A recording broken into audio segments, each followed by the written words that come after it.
In this video, I'm going to go over the 10 best tight ends in the 2024 NFL Draft, ordered by their consensus big board placements. Be on the lookout for your team in this video. You may have some connections to these guys. Enjoy.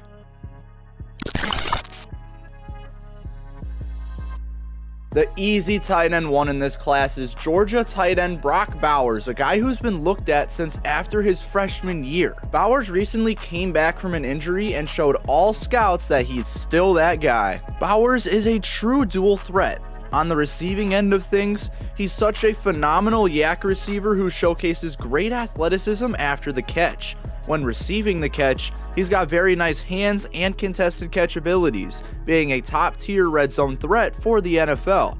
Overall, he plays like a receiver in this aspect. On the blocking end of things, he's such a physical blocker who is efficient at that craft.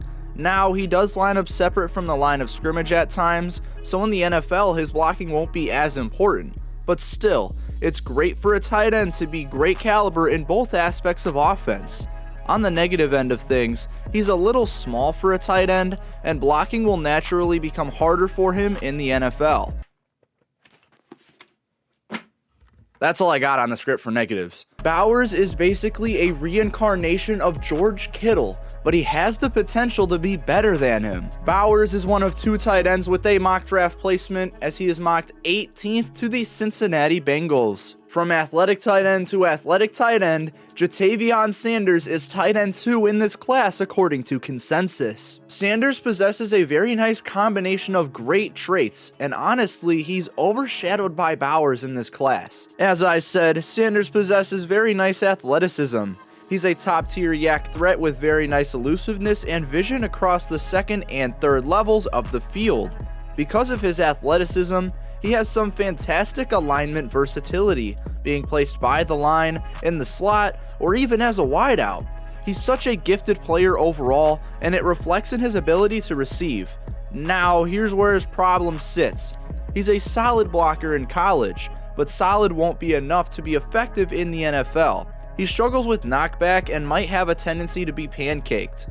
It's not the most important trait for Sanders, but to be a dual threat is what separates him and Bowers. Sanders very easily has the potential to grow into one of the best tight ends in the NFL. Most mock drafts have him being drafted by the Miami Dolphins. Moving on here, Jaheim Bell out of Florida State is third on this list. Bell has kind of shifted away from the front of the pack, but he still deserves to be in this video. He's undoubtedly athletic, with great ability after the catch just like these other guys.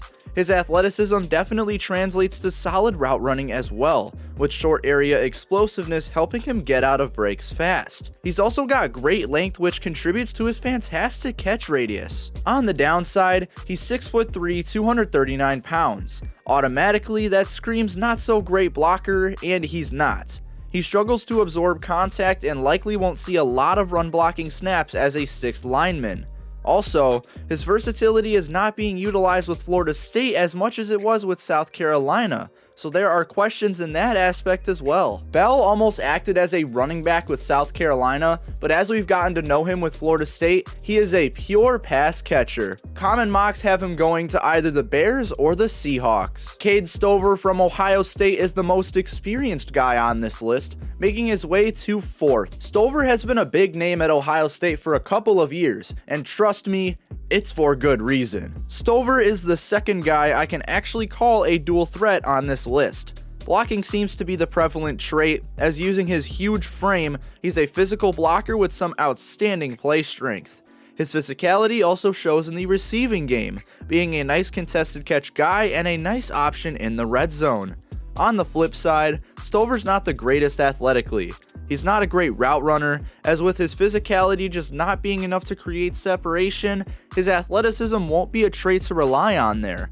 Finally, he just ultimately has translations concerns in the passing game. There's no doubt that Stover is a fantastic blocker, but I see him as a dual threat overall. He is the final tight end with a consensus mock draft placement, being drafted 60 to the Miami Dolphins. Rounding out the top 5 is Minnesota tight end Brevyn-Spann Ford. This man is absolutely massive, and his play style reflects that.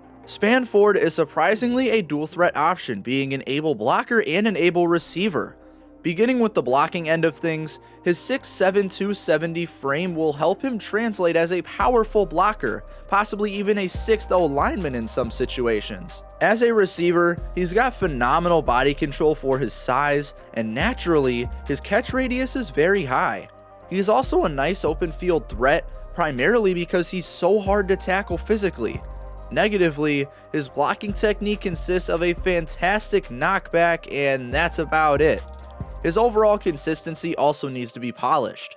Finally, he's good athletically for his size, but with how big he is, it won't be hard to keep him locked up. This man is a physical specimen, and while he's getting up there in age, he still should be a guy to watch out for as the draft comes closer. His common mocks are to the Bears and the Broncos. 6th on this list is Kansas State tight end Ben Sinnott. Sinnott has performed several times in really big games, and he seems ready to make it to the league. The former walk-on is super versatile, likely the most versatile in this class. He's been utilized both as a receiver and a rusher with Kansas State, and he makes the most of it on every play. He's a solid route runner with capable hands and catch radius to translate as a receiver, and he plays as a fullback on some plays, mostly blocking, but he did get 3 runs in 2021. Blocking wise, he's powerful and he works with almost any rusher, adjusting his technique to make the proper block. Now, he's got good play strength, but it doesn't show much in the receiving game. Because he's not the most athletic dude on the planet, he often struggles to get separation in man and has really only been impactful in zone coverages.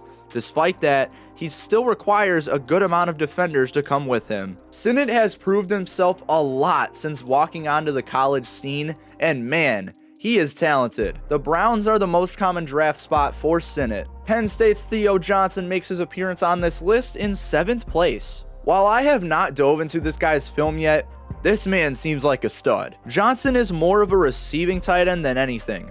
He's got plenty of nice skills for the aspect, including route running, catch radius, and hands. He works best as a short route guy, but at the same time, he has not received many deep opportunities. He's got potential as a blocker given his 6'6", 260-pound frame, and his length contributes to nice technique overall. His negatives start with the blocking, as he doesn't have the best play strength. He's shown nice blocking ability in college, but I have concerns on if it will translate to the NFL. As an overall player, it's hard to notice his potential given his production and usage with Penn State, and that reminds me a lot of Luke Musgrave. Johnson is a very nice tight end, but it's a question of potential for NFL teams. The Browns are the most common draft spot for him. In the 8th slot, consensus has Benjamin Yurosek out of Stanford. He was projected to enter the draft last year, at least in my opinion, but he used another year to try and prove himself. Yurosek is highly scouted for his ability to be a receiving threat. He's got a wide range of receiving skills like catch radius, route running, and catch in traffic. He's gifted athletically, and given his smallish frame for a typical tight end, he should be an open field threat if teams don't account for it. Now, his receiving ability has not reflected in his game this year. He's only caught 16 passes for 239 yards, and is on track to have his statistically worst season over the last 3 years. Also, his blocking is nothing to adore, and his lackluster play strength may contribute to a lack of snaps in the league. Yurosek is a solid late-round option for teams looking to add on depth. Yurosek does not have any common mock draft placements. From BYU to Colorado State to league hopeful, Dallin Holker is 9th on this list. He's put together some good production, and he's done nothing but raise his draft stock this season. In Holker's first year starting, he has shown that he is a phenomenal receiving threat, one of the best in this class. He's a smaller tight end, but he works so well as an inline route runner along with routes lined up in the slot. He's got an elite combination of receiving traits at the position, being that he's got some of the best hands in this class, he has a large catch radius, and he has some great separation abilities. Negatively, he's not a special blocker, but he's going to be drafted strictly for his receiving abilities. So on that note, he's not a great open field threat overall, not having the best speed or explosiveness with the ball in his hands. Finally, his frame doesn't fit the typical NFL tight end. As I said, teams are absolutely going to hop onto that receiving ability in this class. No common mock draft placement for Holker at the moment. Finally, rounding out this video is South Carolina tight end Trey Knox. Knox has absolutely taken Bell's departure from South Carolina as an advantage, being a very reliable tight end. The former wide receiver still has a lot of those great traits, with reliable hands and very solid spatial awareness. He's put on a lot of size since making the transition, so it's clear that he has more in the tank. With his size, he's a nice and able blocker with the potential to become a full-time inline tight end. Negatively, he's got some under-average receiving traits, those being part of the reason for his switch from receiver.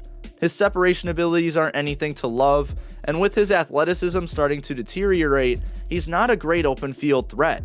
Blocking wise, he's still learning the technique, but I believe he will have it down for the NFL. Knox's switch was for the better, as now being a tight end, his draft stock is starting to increase. Knox has no common mock draft spots. There are only 5 other tight ends that are projected to be drafted in this 2024 NFL draft. Those tight ends are scrolling on your screen now.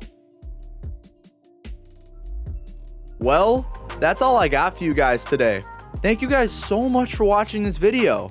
If you enjoyed, please make sure to leave a like and subscribe to the channel for more content like this. I got a lot of these rankings coming out here in the next month or so if you're not subscribed, you're missing out. Once again, I'm Chase Keller from Chase Keller Journalism, and thank you guys so much for choosing this channel as your source of sports coverage. I'll see you guys in the next video.